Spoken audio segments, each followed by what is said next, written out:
Hello everyone, welcome to Cinema Sakhi. Today we are going to talk about yet another release from the Malayalam film industry, Mukundan Unni Associates. Yes, I am aware that the movie released a few months ago, but in this day and age of OTT, I think a movie stays relevant as more and more people discover and discuss it. So today let's talk about this little gem. The movie is directed by Abhinav Sundar Nayak. He also co-wrote the movie with Vimal Gopalakrishnan.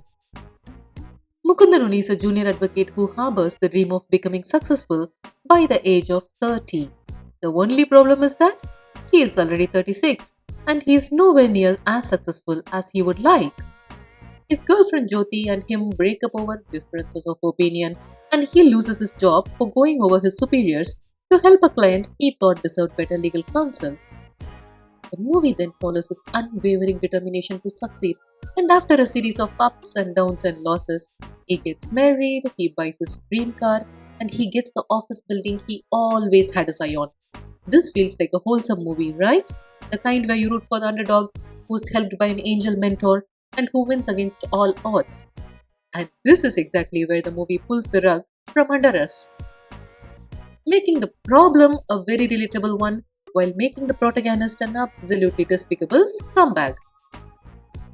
The movie is a lesson in voiceover, especially in its use of voiceover to enhance the darkness of the comedy and the darkness in the mind of its protagonist and what the protagonist is. When we first see him, we instantly connect to him. After all, who doesn't want to be successful in their growing years? Especially if you are put in the grind. He seems to have absorbed the self help mantra to success, and the movie makes an absolute mockery of this. He does make his bed every morning, works out, dresses the part, and tries to be good at his job.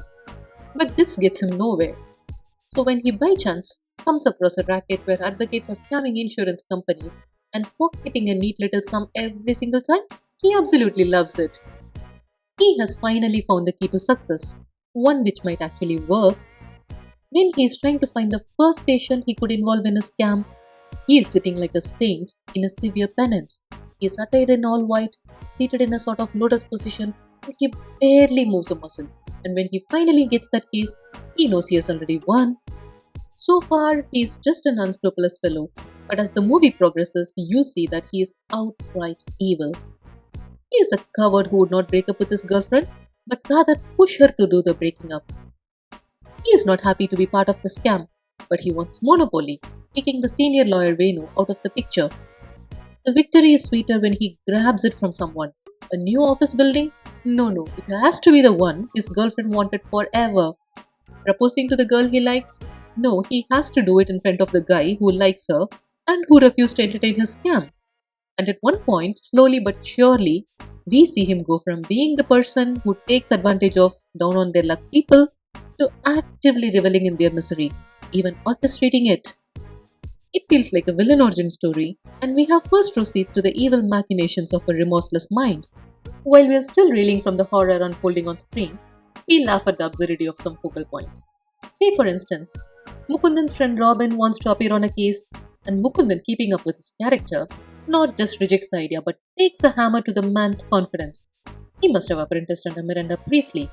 Anyway, Robin returns the next day, having underwent an apparent Disney makeover. And Mukundan is raging to see him well dressed in pristine clothes and pointy shoes. But you know what drives him really mad? That Robin styled his hair with hair gel and is using mouth freshener. The ridiculousness is totally hilarious. Now, having sat through the setup and the growth of the protagonist, we are waiting for the final act, the payoff, where all his success is snatched away from him and we can all have a good night's sleep believing in karma. The movie is not interested in karma though, since anyone with a strand of decency is left to suffer. The good doctor has his practice in trouble, the righteous judge is arrested, and so on. People who are okay with his crookery attach themselves to him, thriving off of him, while the honest ones fade and disappear. None of this comes out of the left field though. There is not a single scene without a payoff. Take for example the judge getting arrested, the seed for which was planted by Mukundan himself very early on in the movie. Or take the metaphorical and the literal snake. In the first act, it is passive, being nurtured by Mukundan. In the second act, it helps in his monstrous growth. And in the final act, it comes really close to being the reason for his downfall. The movie loves poetic justice, it is just averse to actual justice. It would be unfair on my part to not mention the cast. Vineet Srinivasan absolutely kills bringing Mukundan to life. He smiles only a handful of times, angers even less, but his appropriately deadpan expressions with a hilarious mind voice act as a portal to the skewed mind behind it. He is the guy who is not upset because he killed a man. He is upset that he killed a very boring one. Because now the hallucination of the dead man is also boring him, and Vineet plays this without missing a beat. The narration never gets tiring, the stillness never gets boring, and the evil glint in his eye never fades. Suraj Venjaramodu plays Advocate Venu, trying to ignore Mukundan at first and then making him an ally.